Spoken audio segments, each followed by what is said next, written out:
Piercing through the darkness with the radiant light of truth. This is the Alchemical Lantern. Good evening, everyone. This is your host, Wayne McCroy, broadcasting live tonight from the subterranean Alchemical Research Library, deep in the heart of Pennsylvania's Back Mountain. Good evening. Welcome to the show tonight, the Metaphysics of Higher Dimensions. We're going to be reading tonight into some of the works of these schools of thought, of these various mysteries and occult teachings, and what they have to say about the metaphysical aspects of higher dimensionality, of things like the fourth dimension, the fifth dimension, and indeed they acknowledge actually up to 7 different dimensions in these mystical contexts. What does this mean for our modern science? And this is a question we have to really speculate about and try to understand that deep at the roots of our modern science lie the mysteries of the older sciences, the alchemical sciences, the natural sciences, and those things that were hidden for many years in the metaphysical paradigm. These things have been hidden away from mankind for ages untold by those in the secret society groups who hold this information very dear, especially the high echelons of these secret societies, the occultists, the mystics. All of these people seem to acknowledge a portion of our reality that has kind of been faded out of the public mindset here in the modern era. And in so doing, they've separated some of this information from us. So what can we garner about this?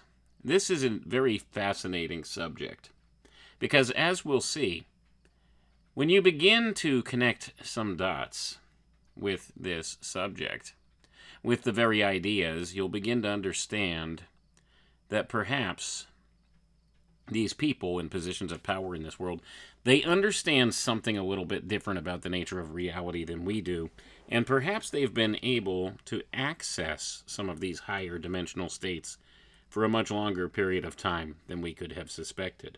And I'm not just talking about in a scientific type of a mainstream way of thinking, wherein things like string theory come in, and they acknowledge these different theoretical concepts of these higher dimensions. The occultists claim to have been able to access these higher dimensions for the longest time. Now, if they're correct, that designates a couple important key points about things that we are presented in modern science that don't add up and are probably out-and-out lies and misrepresentations. So without further ado, let's get right into it here. The fourth dimension of space. The great difficulty which we have to contend with in presenting the idea of a fourth dimension of space is the fact that all of our conceptions of things have been built up from the standpoint of three-dimensional space. That is to say, all of our experiences in the past have been secured through our relationship to three-dimensional space. We cannot, therefore, conceive of any other dimension of space, a dimension which is neither length, breadth, or thickness, but which is represented by a line drawn at right angles to each of the other 3 dimensions. Gonna pause for a moment here, folks. So when you're thinking in terms of 3 dimensions, we have length, breadth, and thickness. In the words of this author, length, width, and height, if you want to go that way. So we acknowledge this, and this is how we perceive the world. And actually, the rendering we have of this 3-dimensional world, when it gets down to it, our eyesight perceives it only in 2 of those dimensions, when you want to get down to the core constituent parts of this here. But we'll leave that on the table for now as we continue to read from what the mystical interpretation of these things is. The physical plane is limited to 3-dimensional space, length, breadth, and thickness. On the plane of physical consciousness, we have no conception of any other dimension. It is only when we rise to the higher states of consciousness that we can recognize the 4th dimension. Going to pause for a moment here, folks. So once again, we see this whole notion of higher levels of consciousness. And of course, this all once again, always relates back to frequency and vibration with these people. So it's a higher vibratory rate. It's a different frequency bandwidth on the radio tuner of life here, to use the old analogy of the radio. If you tune to the next channel, this would be a higher frequency band channel on there to be able to perceive the fourth dimension.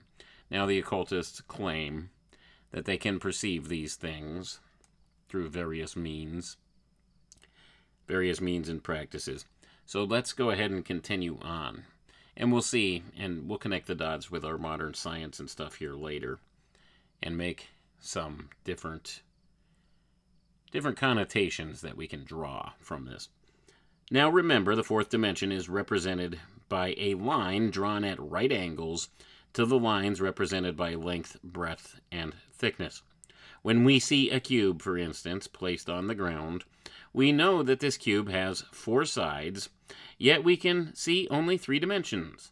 In a word, we see the outside of the object, but because one side is at the antipodes of the other, it is consequently invisible to us. The cube being opaque, there being 4 sides to the cube, in the sense in which we are speaking of now, although, of course, there are 6 surfaces on the cube. We can see only 3 of them, because to see the other, it is necessary to look through the object, and 3-dimensional sight will not enable us to render an opaque body transparent. So I'm going to pause for a moment here, folks, just to point out that this is what I meant when I said we only perceive these 3-dimensional spaces and objects in 2-dimensional forms through our eyesight. This is what I mean. So if you see a cube sitting on the floor, although we know, logically, it has 6 faces on it, 6 sides, or as he says here, 4 sides corresponding to the shape of the cube, 4 sides, a top and a bottom, as he was describing it earlier. But we would only see that cube, we would only see 3 sides of that cube, 2 of the sides and the top from our perspective. So this, in and of itself, renders our vision very limited to what we can perceive in this 3D reality. Our vision, our visual cortex, renders these objects in a 2-dimensional type of way of seeing. So, that being the case, we can understand his point here. So now, thinking in terms of a 4th dimension, you have to look at it as the perspective of each of those other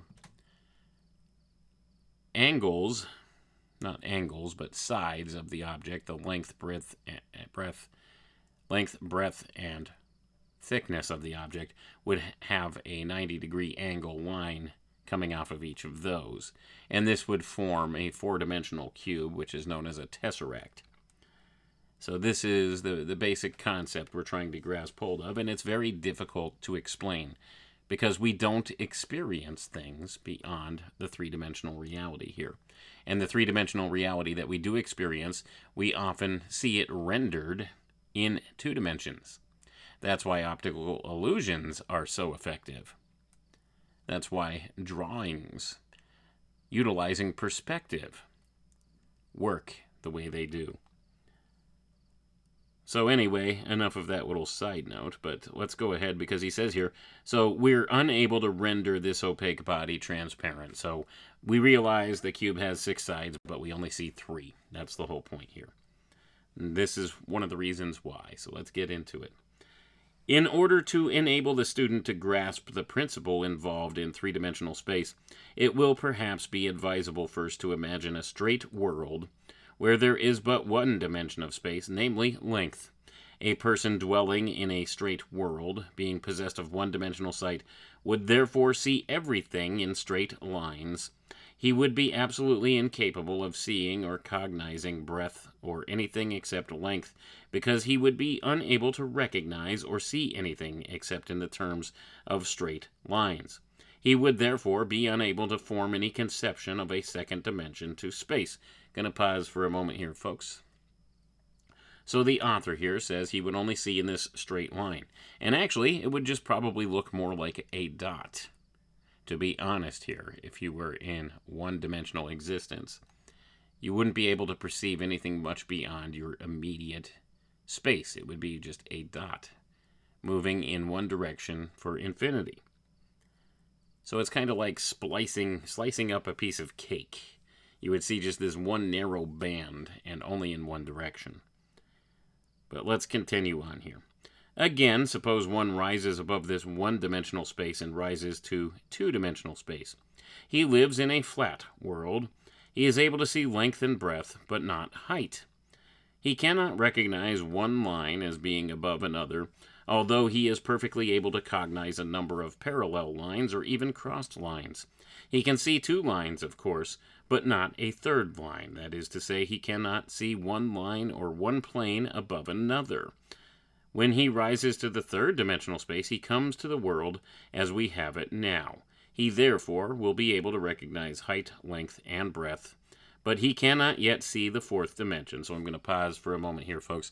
So a two-dimensional space would be very much like a sheet of paper, and you can't perceive anything above or beneath that sheet of paper, just on that flat level, just in that one plane.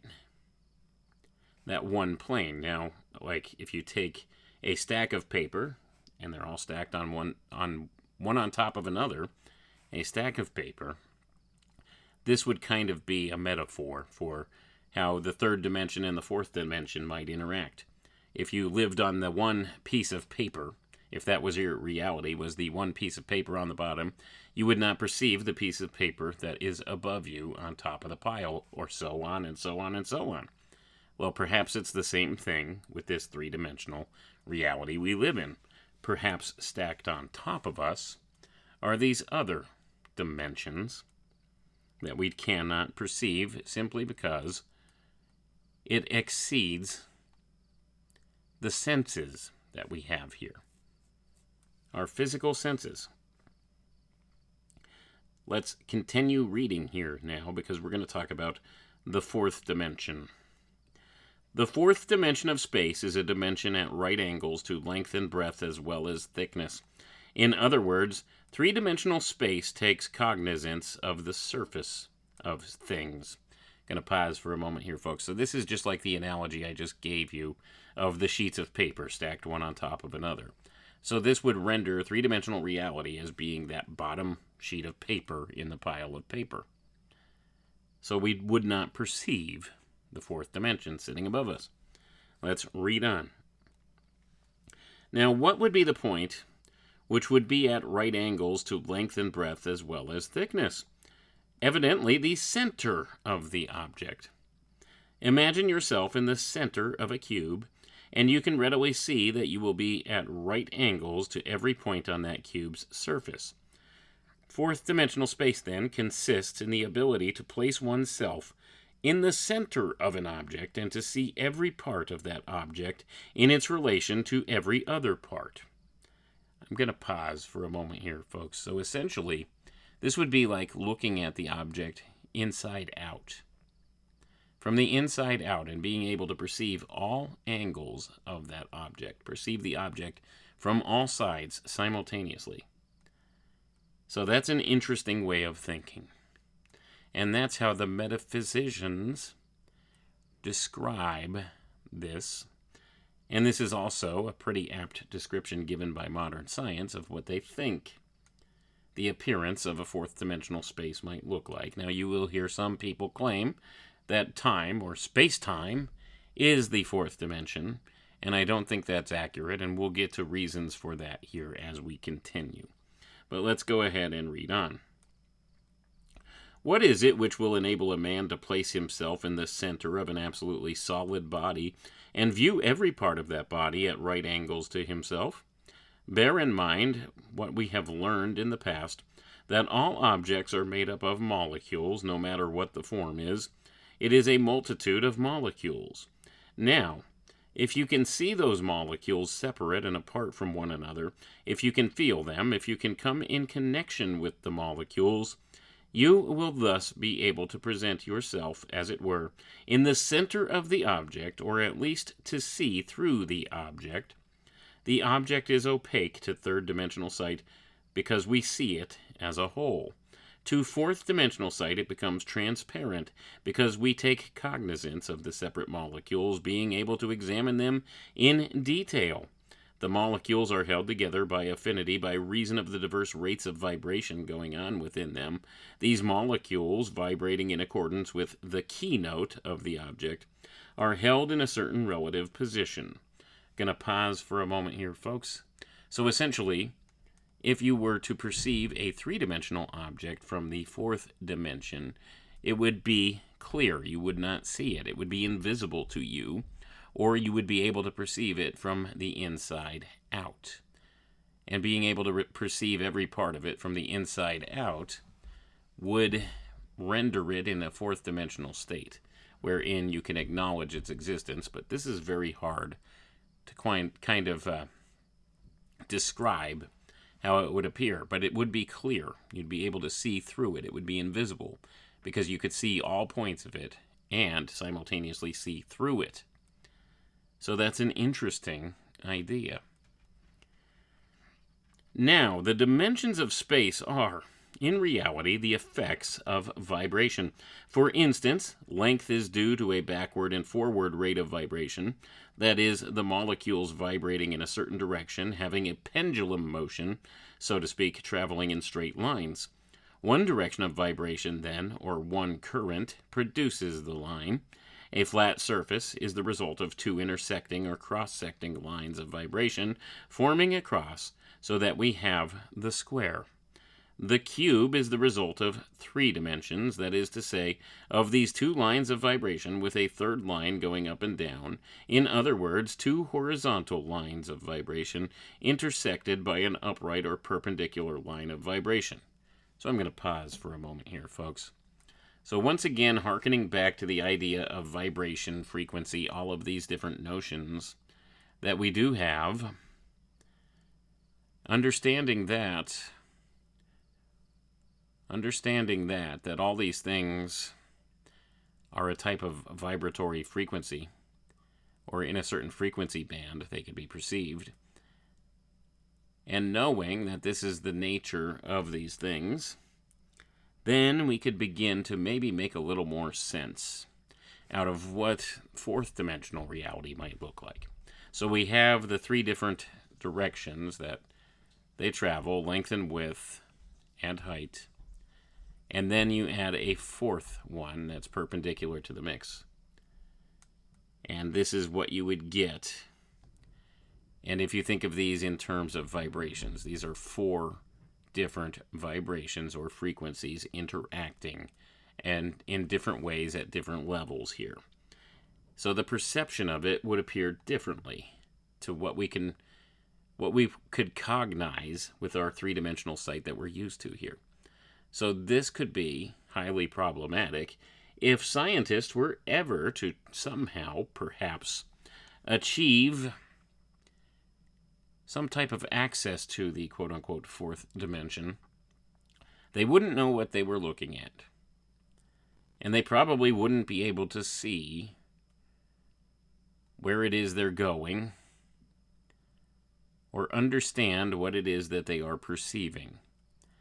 And this is oftentimes attributed to the UFO phenomenon.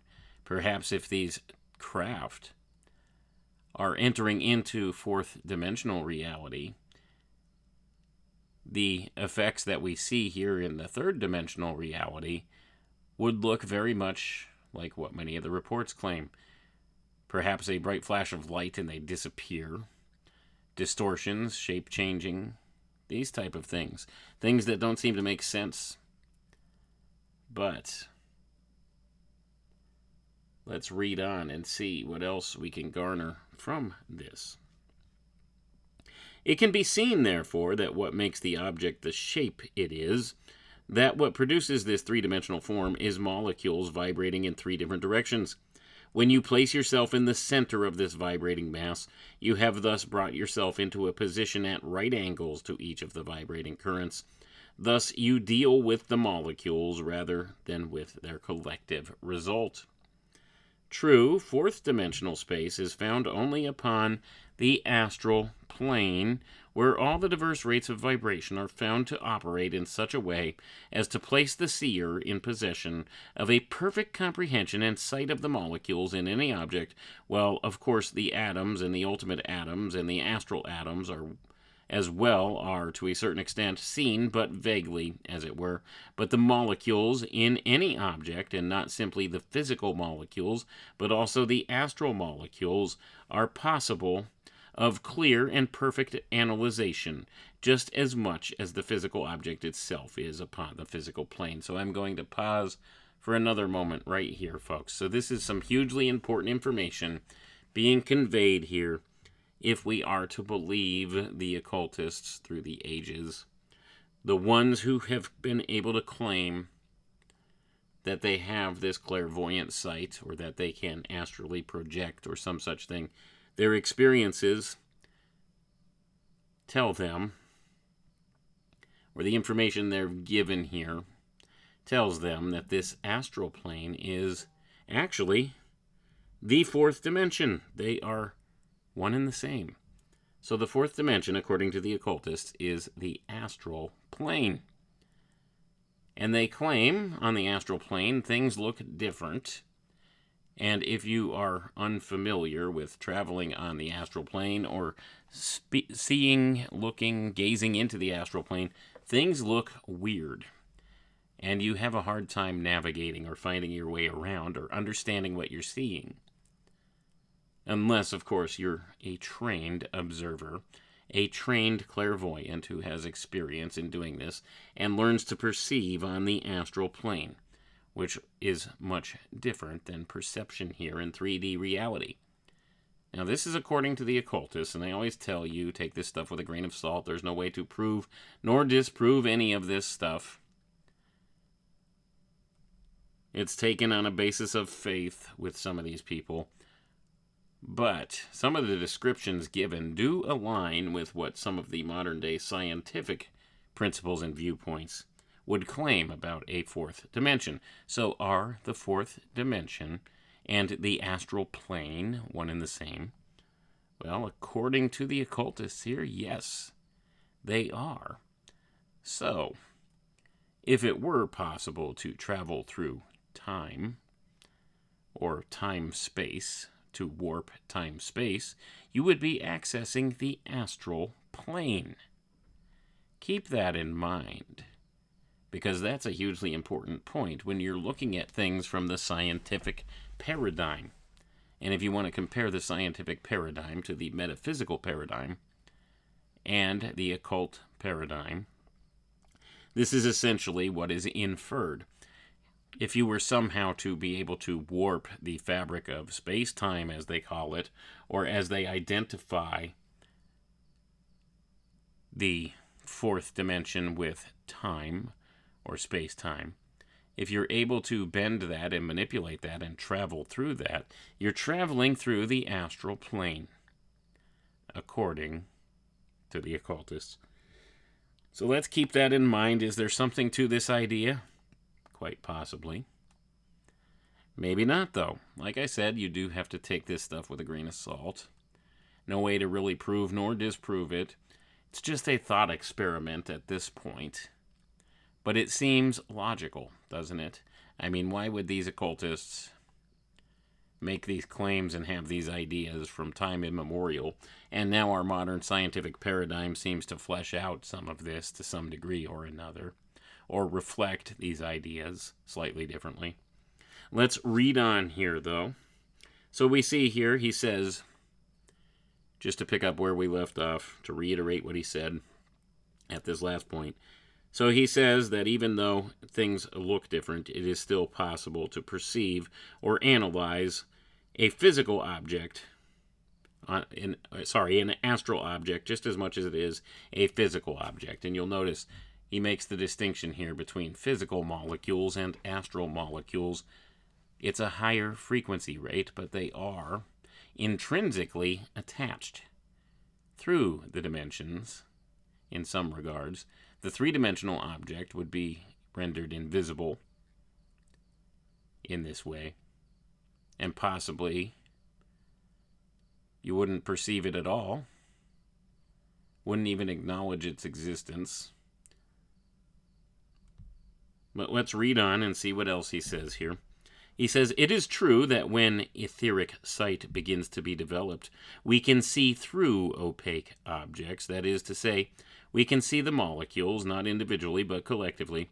If you look through an object, you can see it, but get a looking glass perspective of what you see on the other side. Everything is inverted, just as when we watch the reflection in a mirror. Getting this looking glass perspective, of course, we see everything backwards. In a word, we have rendered the object transparent, but we do not see everything in its proper relation. We see the collective result rather than seeing the molecules individually, and thus look at them with a view at right angles to themselves. Going to pause for a moment here, folks. This is what the inversion principle is about. This is why they like to use reflection, and they like to make things backwards in a lot of regards, because it has to do with this notion of gaining this etheric sight, as he calls it here.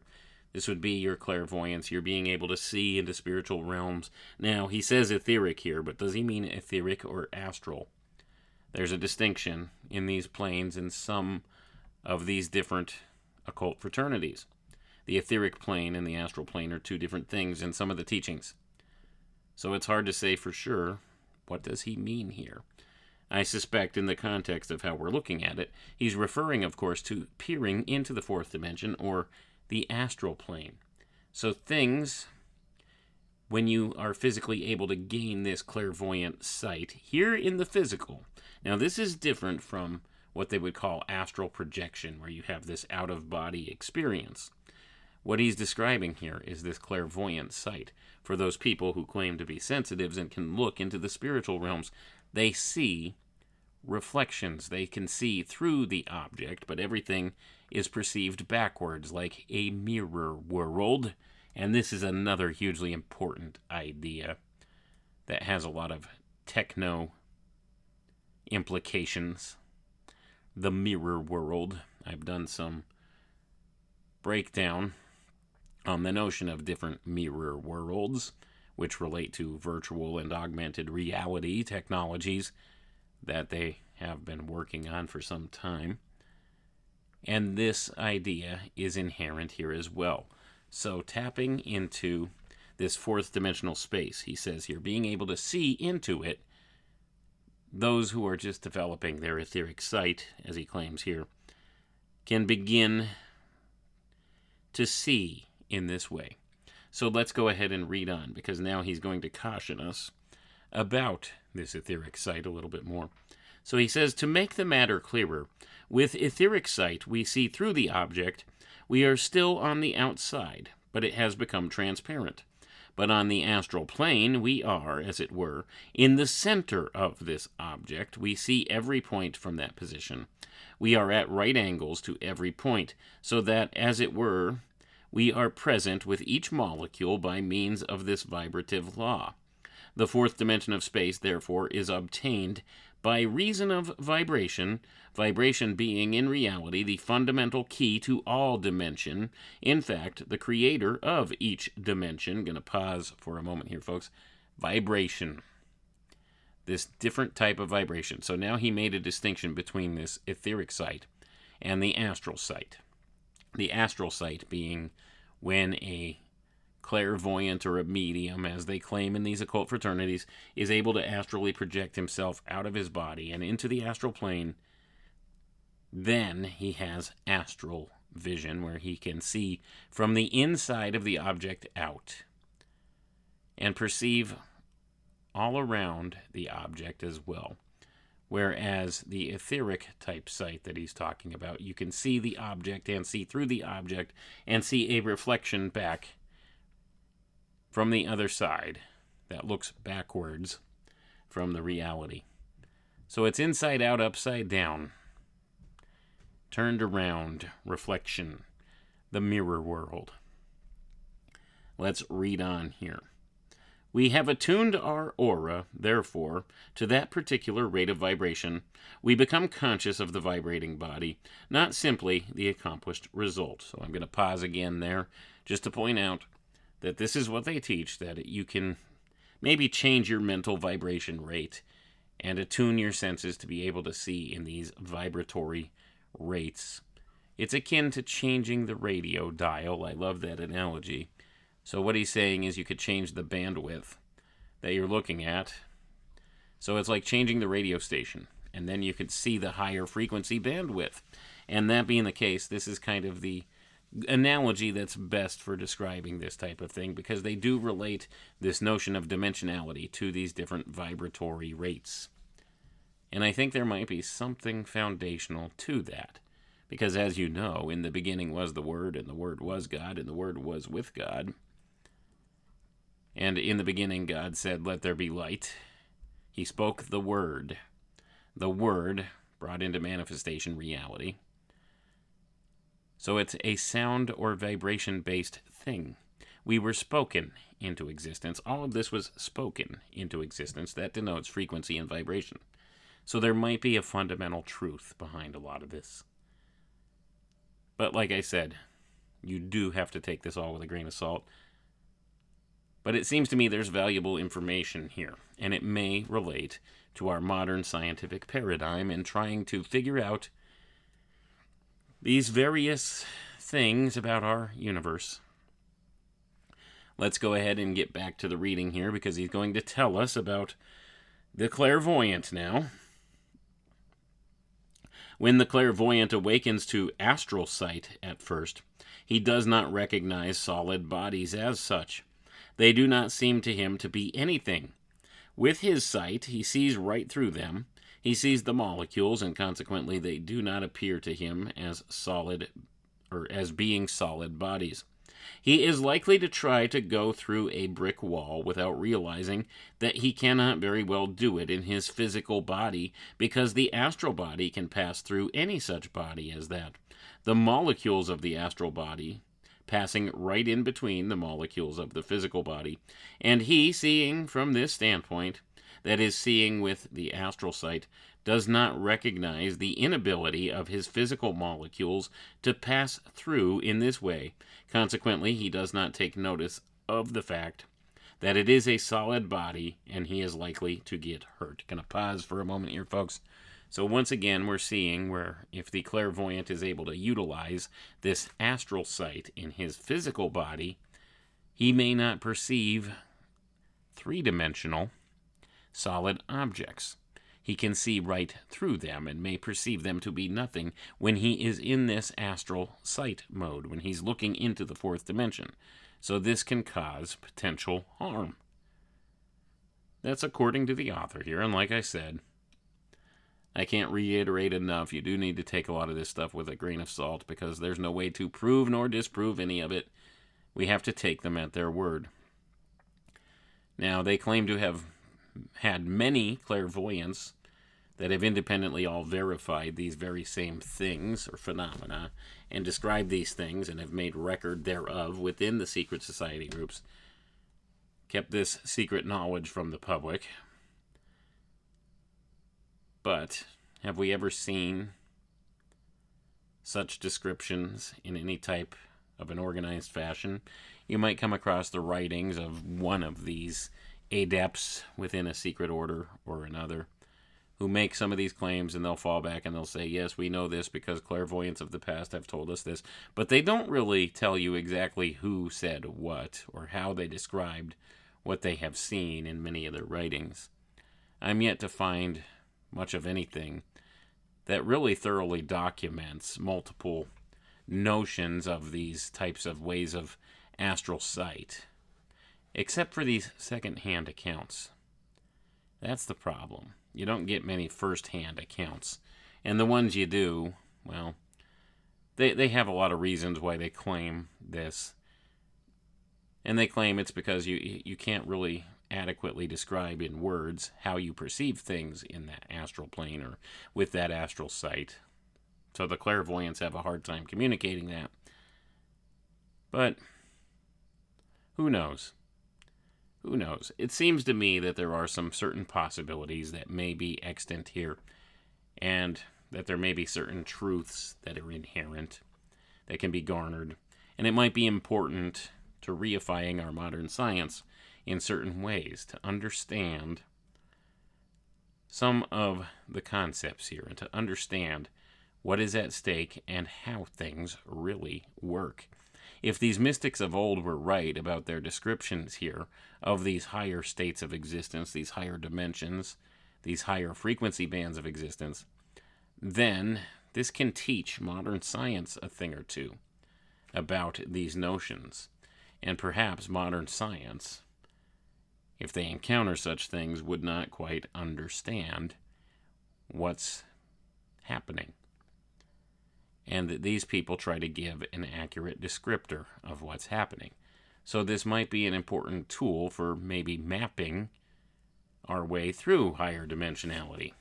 And I think that's what some of the ancients attempted to do, the old occultists, what they attempted to do when undergoing these various metaphysical experiments, these clairvoyant journeys or these astral projection journeys that they claim to have done. And I can't verify for sure that any of this has ever really been done or if it's just fanciful fiction. Like I said, you do have to take it with a grain of salt, and it is something you could take maybe with an ounce of faith in believing their accounts.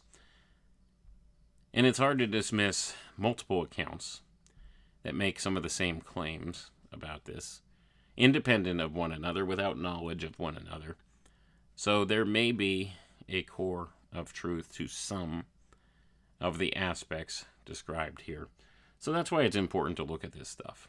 And especially if you look at it from the modern scientific paradigm, the modern scientific way of thinking, I think it goes without saying that there has to be a higher dimension than the third dimension. It just makes sense on a fundamental level because we know for certain that there are two-dimensional and one-dimensional types of renderings that can be inferred just by our very existence. So if that's the case, how high does it go? And the occultists have always acknowledged at least 7 dimensions. And the claim has been made by some of the mystics that we have just as many physical senses in our physical existence here as there are dimensions. So keep that in mind, and they claim there are 7. So we have the 5 basic senses we are all aware of, and we're supposed to have a 6th and a 7th sense, according to some of the occultists. And it doesn't seem out of the realm of possibility, does it? Senses that are not accessed by the average person today, but they claim through training and through initiation into their secret orders and following their directions and their teachings and their exercises they give you, that you can unlock these other senses. Now, is this just fanciful rubbish? Could be. Or could there be something to it? Hard to say. But let's go ahead and continue. It's all speculative in my view. Let's continue though. Likewise, in fourth dimensional space, we do not recognize the distance of the ground from us, for instance, or the distance of physical objects, because they do not appear as physical objects. Being made up of molecules and vibrating, they do not appear to be any more dense than ether. And as ether is, relatively speaking, omnipresent, we do not take cognizance of distance, but in time, when we have acquired the capacity for measuring those relations, studying them with greater care, we awaken to a realization of their true relation one to another. Gonna pause for a moment here, folks. So another hugely important point to be made here. Ether, they describe as being omnipresent, which means everywhere. Ether, permeating everything and permeating into these higher dimensions as well. Ether is the substrate that our reality is built on. It is the medium in which everything, all things exist, and all these higher dimensions too. The ether, and this was something that was lost to scientific thinking in the early 1900s, but ether physics models dominated the physics of the 1800s because it makes sense, and it has more or less been proven out in different scientific experiments that there has to be some medium that underlies everything, that makes movement through this medium possible. Because you can't have movement without a medium to move in. There's no such thing as nothing. I can't stress that enough. We have no such thing as nothing. Nothing is a man-made reification. There is no absence of anything. You can't even perceive it in the human mind. Nothing itself, even the term nothing, denotes that there's something. Because we call it nothing. But it's got to be something. Nothing has to be something because it classifies as something. See, we can't even perceive it in the human mind. And that's not to say that perhaps a non-existent state of some sort does not exist. I don't think it exists in the way that you might think that it does. I think it exists as perhaps a negative polarity, positive polarity, negative polarity. And when you think in this way, this would be negative space, counter space, some such reification, some way that we could perceive it.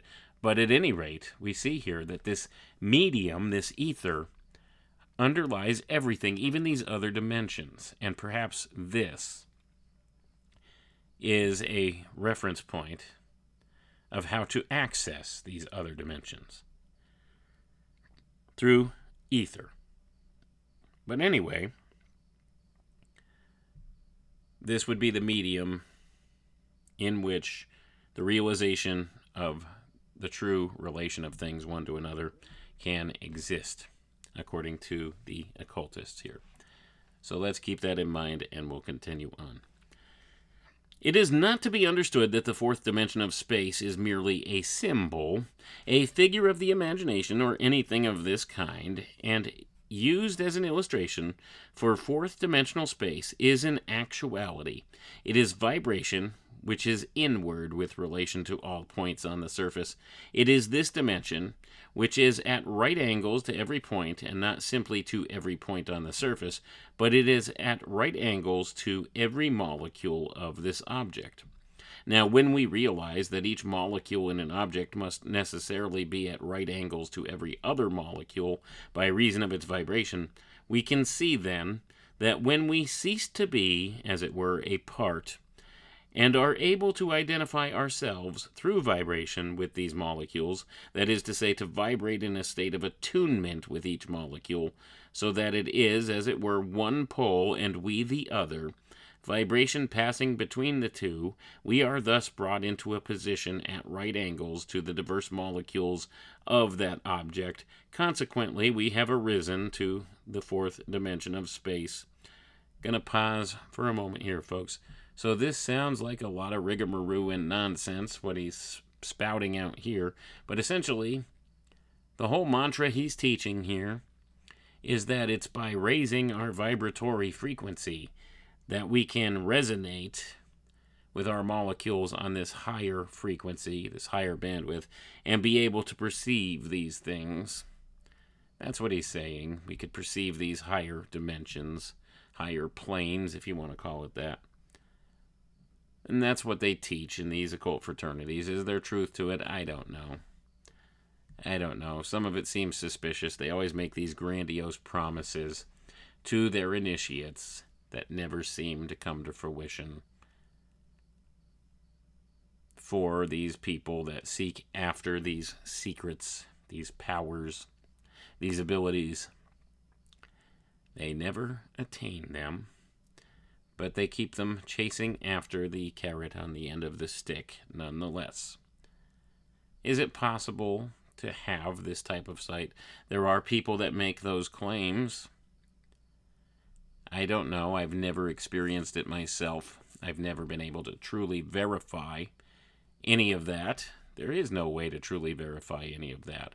You have to take them at their word. What are they telling you? Are they telling you about their firsthand experiences, their firsthand knowledges of things? Or are they handing you a line of goods?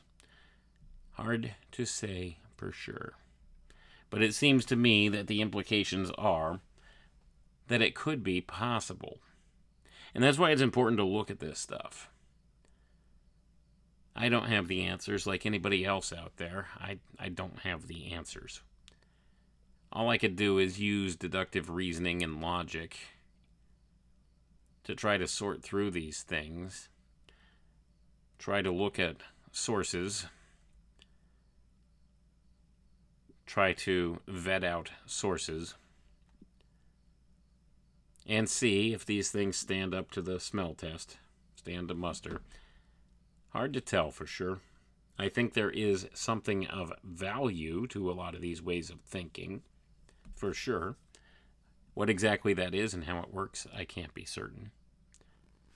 But at any rate, let's go ahead. We'll continue reading here because there's some more interesting facets of this to cover before we sign off. From our point of view, the astral is now solid matter, opaque. The physical has become transparent.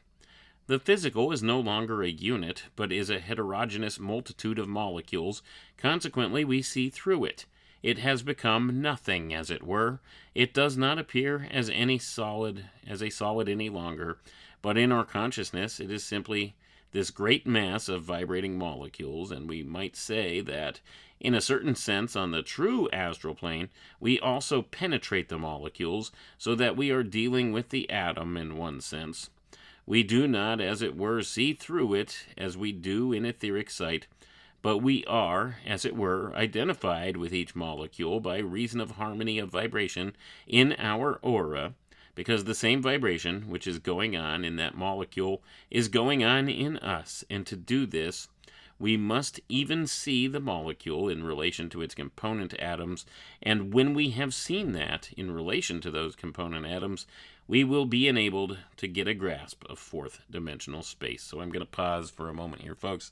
So he's saying, if you are able to attain this astral projection of sorts and perceive in the astral, well, everything in the three-dimensional reality disappears into invisibility, and you perceive it no more. You perceive only that which is in the fourth-dimensional space.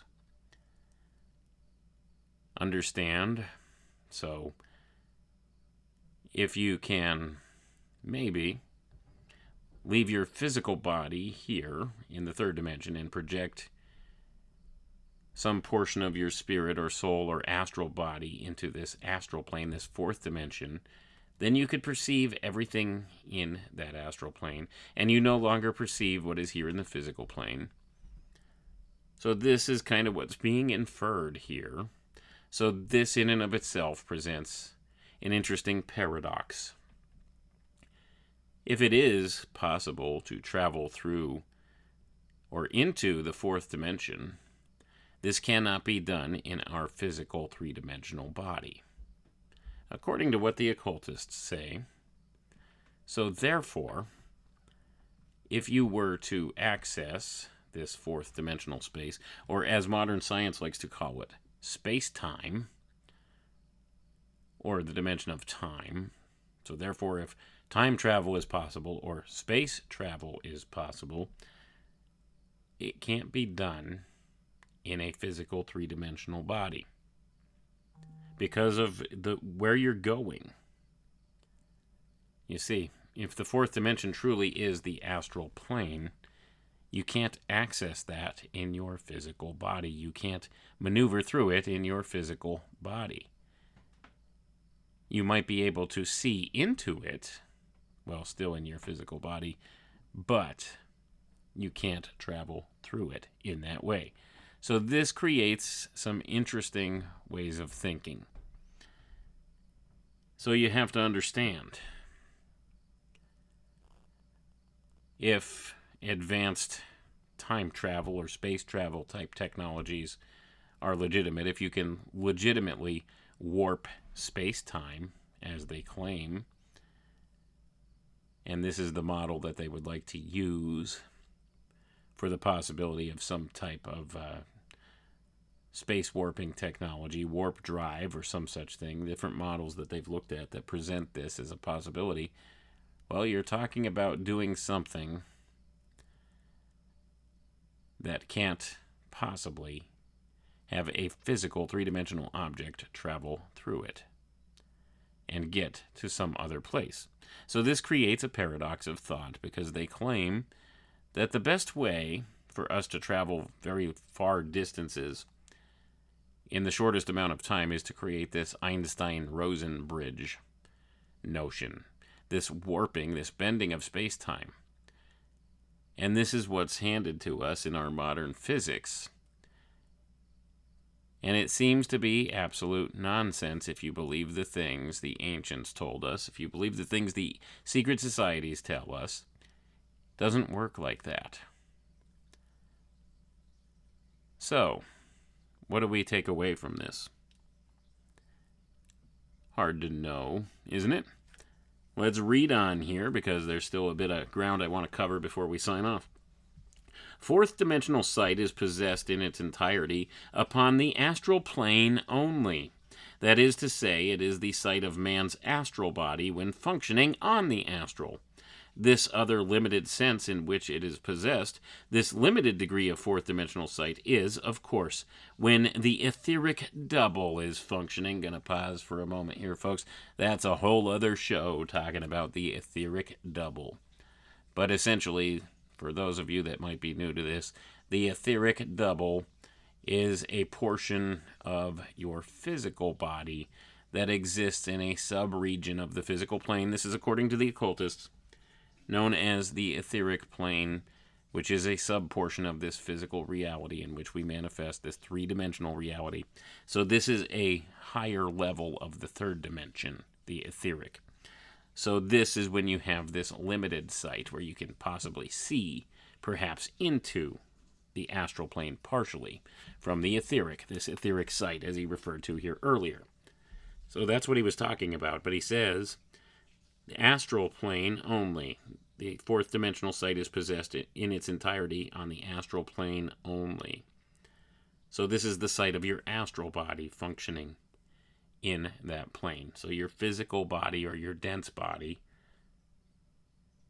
as they like to call it in certain of the renditions of this, cannot go there. Now remember, our modern science describes the fourth dimension as either time or space-time. So, gives you a lot of food for thought, doesn't it? But let's go ahead and we'll continue on here. This other limited sense in which it is possessed, this limited degree of fourth dimensional sight, is, of course, when the etheric double is functioning. Now, of course, when man is functioning on the astral plane, he realizes something which is really true, really existent. He becomes conscious of the force which is back of physical matter, which gives expression to physical matter. He is seeing something which has been going on all the time before he saw it. He simply has never awakened to that power of sight to perceive this force, this vibrating energy, this vibrating activity, which is expressing itself in those physical objects, and that is the fourth dimension of space. Gonna pause for a moment here, folks. The fourth dimension of space. So this is the action behind the scenes. This is the causative factor behind the effect in the physical world. So this is akin to perhaps seeing the spiritual causative factor for physical effects in this three-dimensional reality. The power behind the curtain, behind the veil, the things going on, the real direction, the real actions going on behind the facade of the physical world, the illusion that is our 3D reality. It is an illusion. Remember that. So this is what they're talking about. He becomes conscious of the force which is back of physical matter, which gives expression to physical matter. He is seeing something which has been going on all the time before he saw it. He simply has never awakened to that power of sight to perceive this force, this vibrating energy, this vibrating activity which is expressing itself in those physical objects, and that is the fourth dimension of space. To awaken to the astral plane is, therefore, to awaken to capacity for the cognition of fourth dimensional space, and when we have accomplished this, we have realized a sight which is at right angles to length, breadth, and thickness. Understand, we cannot see something which did not exist separate and apart from our sight. In a word, it is the impression which vibration leaves upon our sight, upon our consciousness, which gives rise to that sensation which we term sight. Fourth dimensional space exists, therefore, separate and apart from physical or even astral sight, any other sight for that matter. It is that force which is back of the organization of molecules and solid bodies. To awaken the fourth dimensional sight is to awaken into a realization of those vibratory tendencies which are expressing themselves in form. All bodies which are formed of atoms and molecules are, therefore, the three-dimensional expression of the fourth dimension, namely vibration. Fourth dimensional sight is the awakening of the perception to a cognition of that vibratory force which is back of the three dimensions and expresses itself through them or in them. The fourth dimension of space is consequently seen to be the cause, the creator, as it were, of the three dimensions. It is in this sense that the three-dimensional physical plane is but the shadow, the reflection of the fourth dimensional astral plane. The shadow. Ever hear the allegory of the cave wall from Plato? Plato's cave. Three-dimensional reality is a shadow of the astral plane, they say here. A spiritual plane. A plane of causes.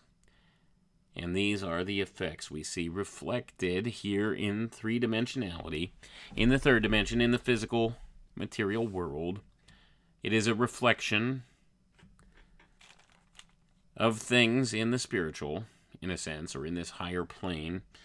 So, I think we're going to end the show there because we're just about out of time. We're not going to touch on the fifth dimension of space, which gets a little bit more interesting when we get into it here. But we'll just leave you with that. The fourth dimension of space. So the occultists equate this to the astral plane. You see, the fourth dimension, what our scientists in the modern era try to equate with space-time, or the fabric of space-time, this is the astral plane. So this would make something like a warp drive operate much differently than what we would think it would. And we do see some evidence that maybe that was the case based upon some of the testimony of people who claim to have test flown flying saucer craft that operate on these principles. People like a gentleman named Ralph Ring. Look up Ralph Ring. His testimony. They would get in this craft, they would sit down. He would kind of black out. He would get out, collect some rocks from an area 20-some miles downrange, get back in the craft. He would black out again and wake up back where he was. And his testimony was it didn't seem to move at all or go anywhere. And he has little memory of the transit. And the transit was almost instantaneous. It's an interesting story to listen to. And maybe it lends credence to this idea that rather than warping the fabric of space-time, as science likes to call it, what really happens is you temporarily access a point through the astral plane, through the fourth dimension. You essentially leave your physical body, and your astral body takes over, travels downrange to that place, and then travels back to your physical body, its original location. And maybe this is how it's done. Maybe this is how remote viewing works. Various other types of things that are related to this. maybe there's something to that. But in my estimation, it doesn't seem possible for us to physically travel through time, or maybe even space in the ways that they would like us to believe in science fiction. But I'll leave that up to you. It's food for thought. It's an interesting take on things. The metaphysics of higher dimensions, according to the occultists. Anyway, folks, that's all the time we have. I want to thank you all for tuning in. I appreciate each and every one of you. We'll catch you next time here on the Alchemical Lantern. Have a good night now.